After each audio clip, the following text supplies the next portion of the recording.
Conservas de por vida. Un cuento de Olga Tokarczuk. Cuando murió, él le dio un funeral decente. Todas sus amigas asistieron.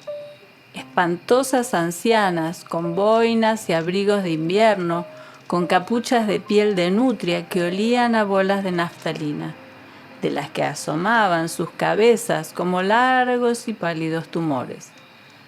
Comenzaron a lloriquear con tacto mientras el ataúd descendía, suspendido por cuerdas empapadas de lluvia. Luego, apiñadas en pequeños grupos, bajo los domos de patrones improbables de sus sombrillas plegables, se dirigieron a sus paradas de autobús. Esa misma tarde abrió el gabinete en el que ella guardaba sus documentos y se puso a escarbar, sin saber lo que buscaba. Dinero, acciones secretas, reservas para una vejez tranquila, siempre promocionada en la televisión con escenas otoñales en las que abundaban las hojas cayendo. Todo lo que encontró fueron viejos folletos de seguros de vida de los 50s y 60s, una tarjeta de membresía del partido, perteneciente a su padre que había muerto en 1980, aún con la creencia inmaculada de que el comunismo era una orden metafísica y eterna. Y también sus propios dibujos de la escuela de enfermería, conservados cuidadosamente en una carpeta de cartón, asegurada con una banda de caucho. Le conmovió que ella hubiera guardado sus dibujos. Él nunca lo hubiese imaginado. También estaban los cuadernos de ella, llenos de recetas para cocinar pepinillos, chutneys y jamones. Cada receta comenzaba en una hoja aparte, y el nombre de cada una estaba decorado con timidez, como una expresión culinaria de su necesidad de belleza. Pepinos con mostaza, calabaza marinada a la diana, ensalada Aviñón, boletus estilo creole. A veces había una excentricidad menor, gelatina de cáscara de manzana, por ejemplo, o bandera dulce en azúcar. Esto le impulsó a pensar en bajar al sótano, en el que no había estado desde hacía años, pero en el que ella pasaba felizmente algo de tiempo. De alguna manera él nunca se había detenido a pensar en ello. Cuando a ella le parecía que él veía el partido demasiado fuerte, o siempre que pensara que eran en vano sus débiles quejas, él escuchaba el tintineo de las llaves, seguido de un portazo, y entonces ella desaparecía por un dichoso y largo rato. Mientras tanto, él podía entregarse a su ocupación favorita, desocupar lata tras lata de cerveza, mientras seguía dos grupos de hombres embutidos en camisas coloridas al tiempo que se movían de una mitad a otra de una cancha. El sótano lucía demasiado ordenado.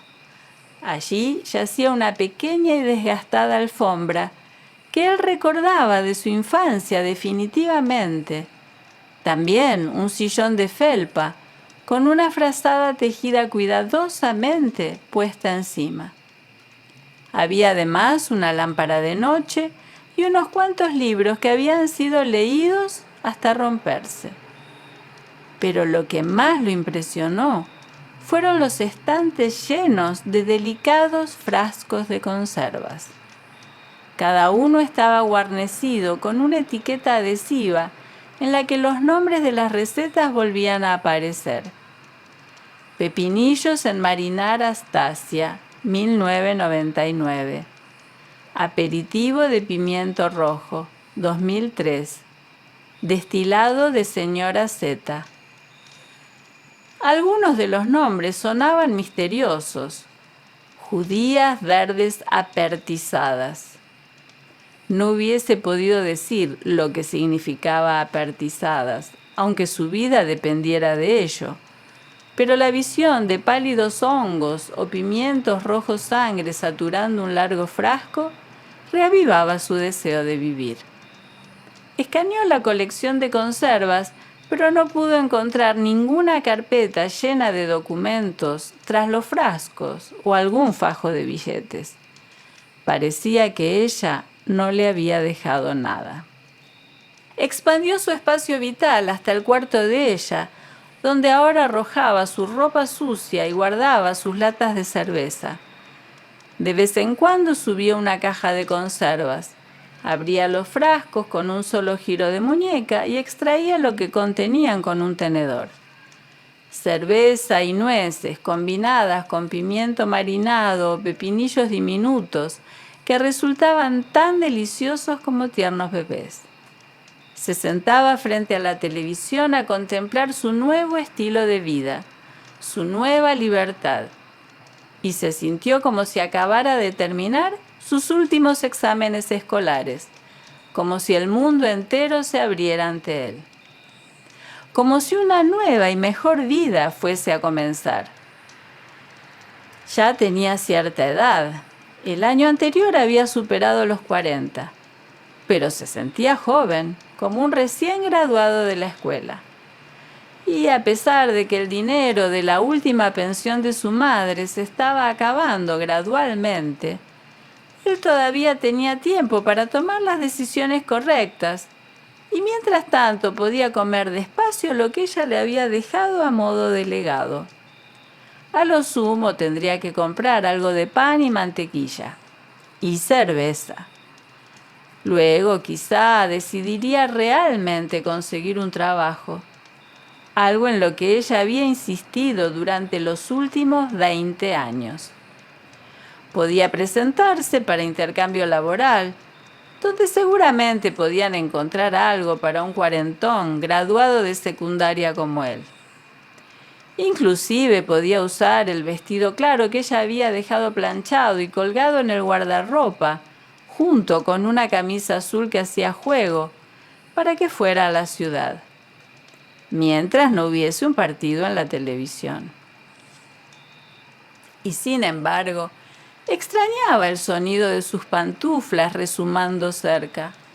Se había acostumbrado a ese sordo sonido susurrante, acompañado siempre por su pequeña voz que le decía: ¿no podrías darte un descanso de la televisión?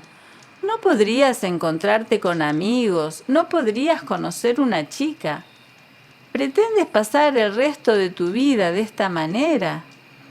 Deberías encontrar un apartamento propio. Aquí no hay espacio suficiente para los dos. La gente se casa, tiene hijos, van a acampar en vacaciones y se reúnen en asados. Pero tú, ¿no te avergüenzas de que te mantenga una vieja mujer enferma? Primero tu padre y ahora tú. Tengo que lavar y planchar toda tu ropa, además de cargar las compras a casa. La televisión siempre me perturba, no puedo dormir, pero tú te sientas frente a ella hasta el amanecer. ¿Qué demonios ves toda la noche? ¿Cómo puedes nunca aburrirte de eso? Ella solía insistir así, aún durante horas antes de detenerse. Así que él se compró unos audífonos. De alguna manera, esa había sido una solución. Ella no podía escuchar la televisión y él no podía oírla a ella. Pero ahora todo parecía demasiado silencioso.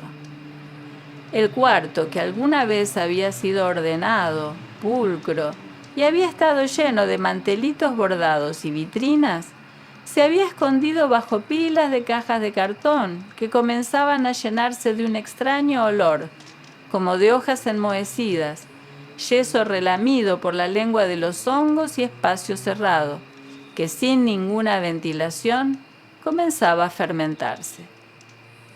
Un día, mientras buscaba toallas limpias, encontró otra guarnición completa de frascos en el piso del armario, ocultos por completo bajo pilas de sábanas, o acurrucados entre madejas de lana, como partidarios de la quinta columna del mundo de los frascos. Los observó cuidadosamente. Diferían de los del sótano por edad. Las inscripciones en las etiquetas estaban un poco borrosas y los años 1991 y 1992 eran recurrentes, pero había especímenes aislados que eran aún más viejos, 1983 y uno de 1978. Esa era la causa del mal olor. Las tapas metálicas herméticas se habían oxidado y dejado entrar aire. Lo que hubiese habido alguna vez en los frascos ya no era más que una masa marrón. Los desechó con asco. Inscripciones similares a las otras aparecían en las etiquetas. Calabaza en puré de grosellas o grosella en puré de calabaza. También había algunos pepinillos que se habían vuelto totalmente blancos. Pero había además frascos cuyos contenidos él no hubiese sido capaz de reconocer, de no ser por las atentas y educadas etiquetas. Los hongos en vinagre se habían convertido en una inescrutable, turbia gelatina, y el jamón un coágulo negro. Los patés se habían solidificado en pequeños y arrugados puños. Encontró más frascos en el estante de los zapatos y en el cubículo detrás de la bañera. Era una colección increíble. ¿Había estado ocultándole comida? ¿Había hecho esos suministros para ella misma, pensando que algún día su hijo se mudaría? O tal vez en realidad los había dejado para él, imaginando que ella se iría primero. Después de todo, las madres mueren antes que sus hijos, así que quizá ella quería cuidar de su futuro con todos aquellos frascos. Examinó las conservas con una mezcla de afecto y disgusto, hasta que se topó con uno bajo el lavaplatos de la cocina marcado como cordones de zapato en vinagre 2004. Y eso debió alarmarlo. Observó las tiras cafés enrolladas en una pelota, flotando en salmuera, con negras costras de pimienta de Jamaica sobre ellas. Se sintió incómodo. Eso fue todo.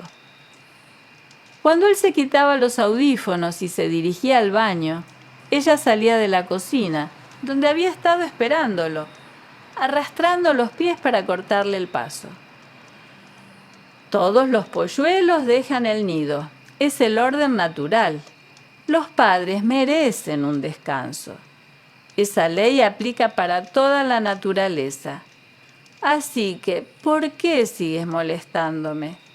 Deberías haberte mudado hace mucho tiempo y conseguido una vida para ti mismo, se quejaba. Luego, mientras él intentaba eludirla dócilmente, ella lo tomaba por la manga y su voz se hacía más aguda, casi un chillido. Merezco una vejez tranquila, déjame en paz, deseo descansar. Pero para entonces él ya había entrado al baño, ya había cerrado la puerta con llave y se había abandonado a sus pensamientos. Ella podía intentar interceptarlo cuando salía, pero con disminuida convicción. Después se evaporaba y desvanecía en su cuarto, y cualquier rastro de ella se perdía hasta la mañana siguiente, cuando hacía un bullicio deliberado con sartenes y ollas para que él no pudiera dormir. Pero como todos saben, las madres aman a sus hijos, y es para eso que están las madres, para ser amorosas e indulgentes. De modo que él no estaba para nada preocupado por los cordones de zapato o la esponja en salsa de tomate 2001. Abrió el frasco, revisó que la etiqueta no fuera incorrecta y lo arrojó a la basura.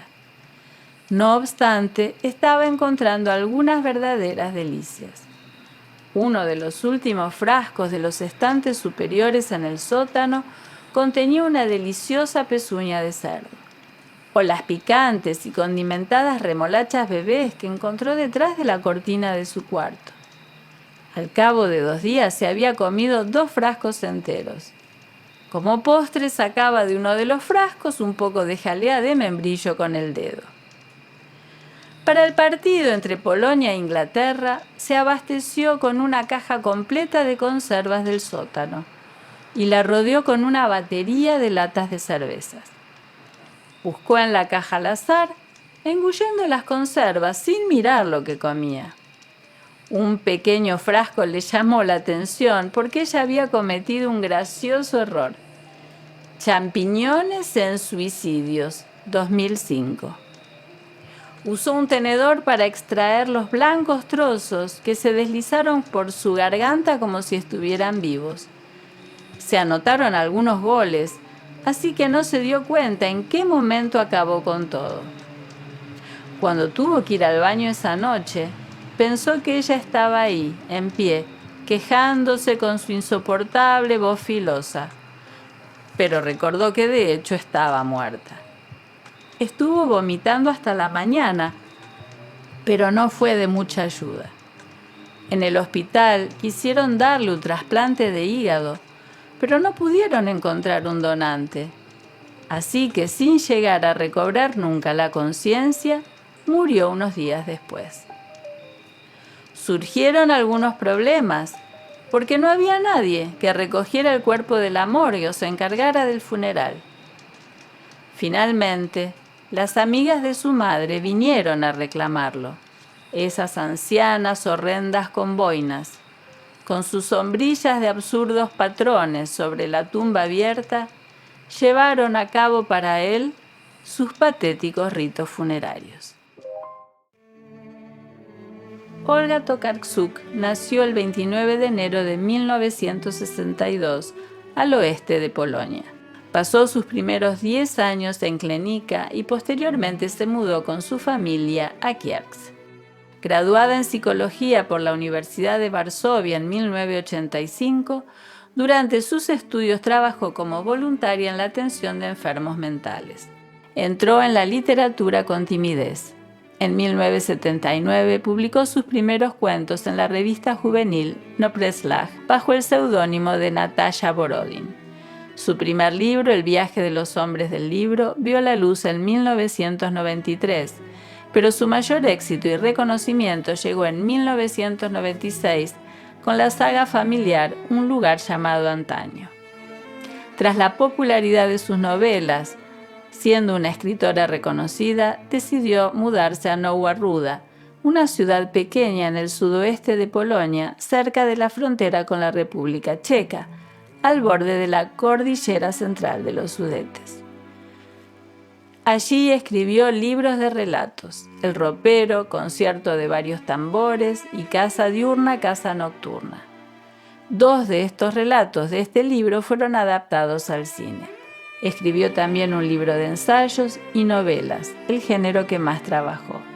Como ella misma dice, escribir novelas es como contarse cuentos a uno mismo en la madurez, como hacen los niños antes de dormir, que utilizan el lenguaje que se encuentra en la frontera entre el sueño y la conciencia, describiendo y creando.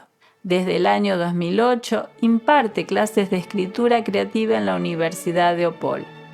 Y en octubre de 2019, la Academia Sueca anunció que el Premio Nobel de Literatura de 2018, que no había podido ser otorgado en su año por cuestiones internas, recaía en Tokarczuk. En 2019, Tokarczuk estableció la fundación que lleva su nombre, con el objetivo de organizar una amplia variedad de actividades relacionadas con la literatura, como programas educativos, concursos literarios y becas para escritores jóvenes.